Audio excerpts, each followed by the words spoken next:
Ahana's baby book, my little darling, my little angel, my little monster all rolled into one. Look at this picture here. She's already a little rock star.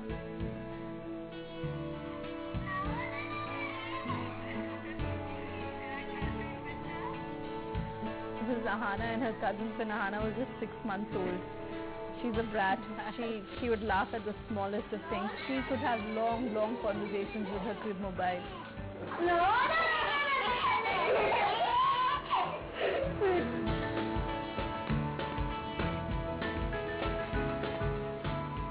Ahana is a very calm child right now, but as a baby she would cry and wail in the night, and there was nothing I could do to calm her down.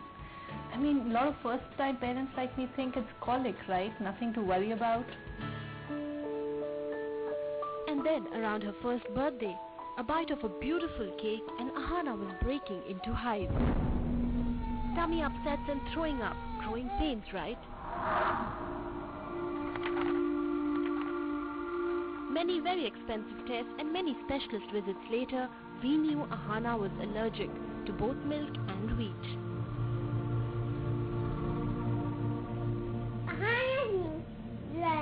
Allergic to milk. Milk and wheat allergy, no big deal, right? But the problem is pretty much everything Ahana eats, like this dahi, butter, cake, bread, biscuits, roti, everything is off the table. What am I going to feed her?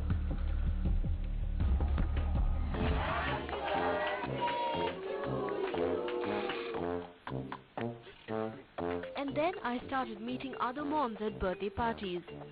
Moms who also knew a number of children who had food allergies and were groping in the dark for answers. Ahana is one of the 200 million children world over who suffer from food allergies. But just what is a food allergy and how does it work? Allergies occur when your immune system becomes confused. Instead of ignoring harmless substances, it mistakes them for a foreign agent like a virus or a germ. It starts to defend itself by creating little warriors called antibodies. The next time you ingest the same harmless substance, the body releases a chemical called histamine. It is histamine which causes the classic allergy symptoms. Food allergies are overall increasing all over the world, and nobody really knows why they're increasing, but it's basically an allergy in which a body responds to the protein component of the food. The most common food allergies world over are milk, soy, wheat, eggs, chickpeas, fruits like eggplant, banana and even apple, shellfish, peanuts or tree nuts. But how do you know what you are allergic to? I'm meeting a fellow allergy mom, my friend Anu. Hi, how are you? So nice to see you again. Come. Her son Siddharth is 1 year old. Siddharth today has a healthy appetite for everything. But as a baby, Anu says he was sick quite often. What is that? Milk. He was a very colicky baby, and he was also preterm.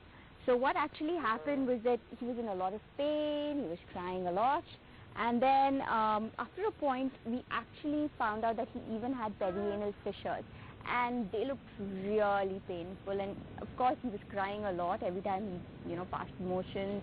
So then we decided we really need to do something about it. This is not just colic. What Siddharth was displaying are typical food allergy symptoms that include hives, swelling around the mouth and vomiting, a runny or blocked nose, breathing difficulty, eczema, stomach pains or diarrhea. In infants, it can also lead to a failure to thrive. Severe food allergy reactions, especially to peanuts, can lead to what is called anaphylaxis attack. Anaphylaxis reaction is the most extreme form of an allergy. The basic concern there is that the child may have edema of the airways and he is gasping for breath, and in addition there could be a drop in his blood pressure. So this is an emergency situation and you need to treat them immediately to get them back. But the discovery that these symptoms can actually be a result of food allergy was a long and exasperating process for Anu. When we first suggested it to a very well-known doctor here, he said as long as you have like a liter of milk a day and you're nursing your kid, he should be fine. And then we actually changed about 3 pediatricians. There's a lot of confusion out there in the minds of parents and doctors. But for the doctor, if he's finding that there is a common complaint that's going on and on, not responding to standard treatment or investigations have failed to find a cause, he must think of an allergy and then look into that aspect much more carefully.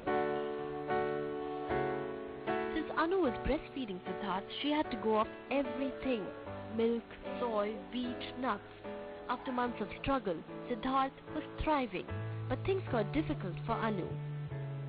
I was on calcium supplements and everything, and I faced a lot of problems, you know, like bone spurs. I once had such a severe sort of strain and went to a hospital, and that guy was like, your hand looks like a 60-year-old person's joint. It was just almost hollow because I wasn't getting enough calcium. So I had to up my supplements.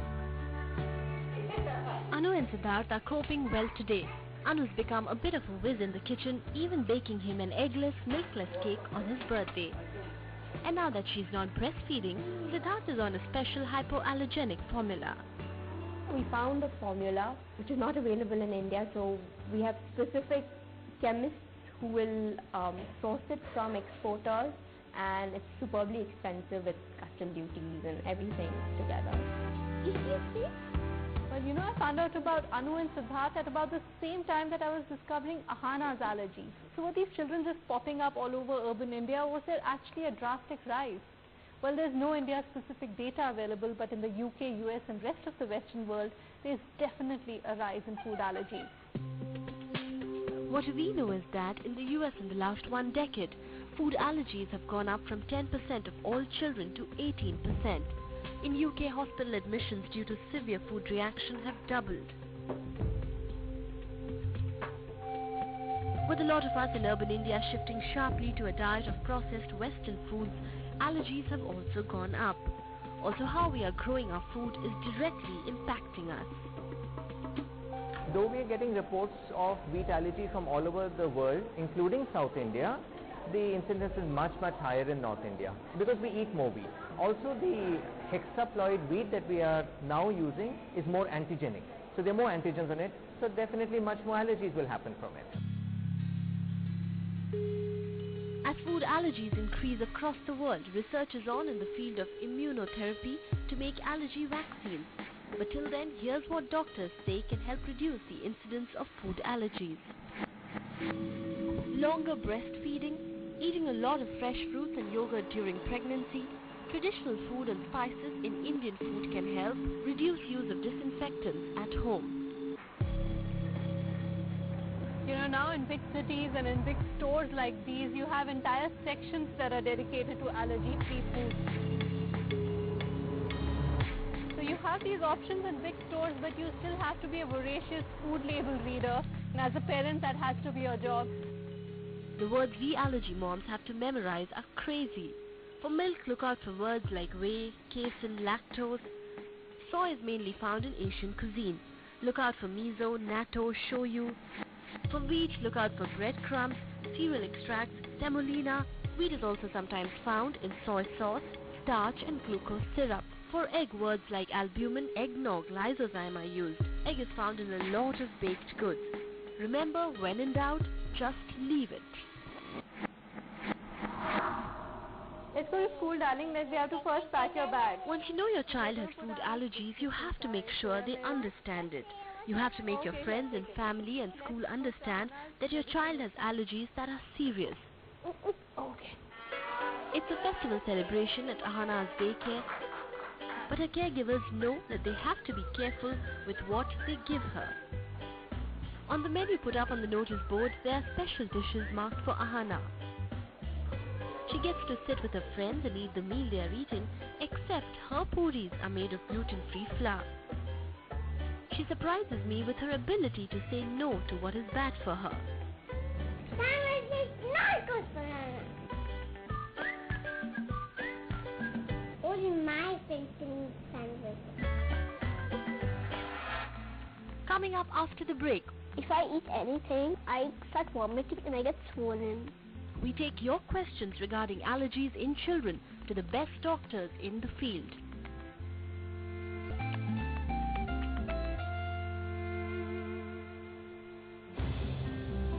We've been talking about food allergies in India, but now let's shift focus to other allergies. In children, allergies tend to follow a certain pattern. Those with food allergies and eczema as toddlers are likely to have asthma and hay fever as adults. Experts say dust, dust mite, pollen, wheat husk and animal hair are most common allergens in India. Allergy-induced asthma has seen a drastic rise in India in the last 3 decades, with 25.5% of children suffering from it. What's worrying is that prevalence of persistent asthma, which needs medication, has gone up to 72.5%. We organized a web chat on our website IBN Live/LivingItUp, and we are taking your questions, your concerns to the best doctors in the field.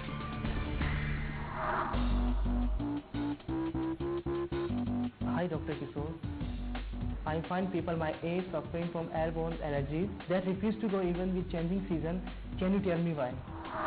Thank you for your question. It's a very interesting question. In India, there is a variation in seasons. So there's a certain season when there is increased viruses in the air, there are increased pollen at the time of harvesting, and these seasons around April, May, and then again around September right now are times when we find an increased incidence of allergies. And this is because of increased airborne pollen and airborne stimulants which cause allergies in children.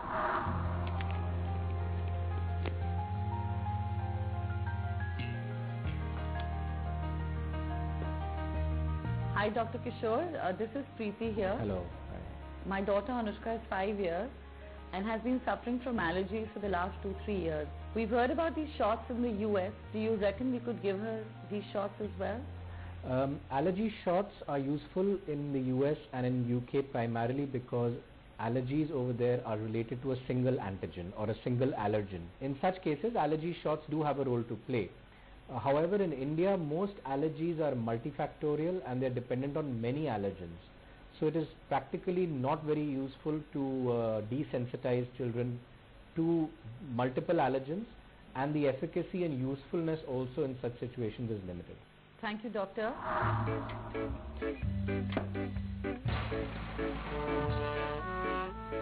Hi Dr. Singh, I'm Mehak and I am severely allergic to dust mites. My question to you is, does homeopathy work on allergies against dust mites? People swear by homeopathy, but I have my doubts on how it works. Homeopathy helps in 2 aspects. One, it helps raise the immune system of the person so that they can easily fight with the allergens in the atmosphere. And secondly, if you have already developed the allergy, it helps clean up the disease completely and cures it from deep within, along with giving us symptomatic relief. So say if someone is getting a dust allergy, so if they get sneezing, rhinitis, watery eyes, it also helps decrease the symptoms, and gradually over a period of time, it's a long-term process which will help you get rid of the allergy completely.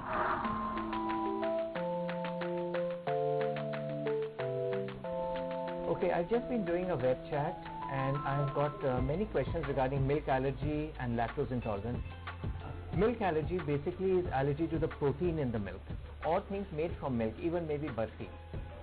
But in lactose intolerance, you are intolerant, not allergic, to the lactose, the sugar component in the milk. By and large, what we see in children is that the lactose intolerance is transient and usually occurs after a bout of gastroenteritis, that's a bout of diarrhea. But it lasts 2 or 3 weeks, during which period these children will tolerate only small amounts of milk, but dahi and lassi would be just fine. 10-year-old Kritika and her 14-year-old sister from Bangalore love playing a game of tennis. They also have lifelong allergies to eggs and nuts. I'm allergic to nuts, dry fruits, cow milk, egg. If I eat anything, a bit also, I start vomiting and I get swollen. I realize myself that I get very severe stomach aches when I eat egg. They want to ask Dr. Shikha Sharma about what are the options available for allergy kids so they don't miss out on important nutrients. Thank you girls for writing into us. It really encourages us to look for more things to tell you. So people who have wheat allergy, particularly children who have wheat allergy, there is a wonderful idea. What you can do is you can have ragi biscuits, because ragi is a very good source of calcium, and it's also free from any wheat, so it doesn't have any gluten. Then for people who are allergic to eggs and they need their source of protein, alfalfa seeds is a very good source of protein. So alfalfa seeds can be sprouted, and the sprouts can be added to either moong sprouts, or they can be had as such. In case suppose a child is allergic to peanuts or any other kind of nuts, and then you're worried whether he's getting his minerals and he's getting his protein, then you can look at amaranth. Amaranth is a small seed, and this is like popped amaranth. So all these allergies, whether it is milk allergy or whether it is wheat allergy or whether there is protein allergy from nuts, there are all substitutes available. So you just have to go and find them, and there'll be no deficiency at all.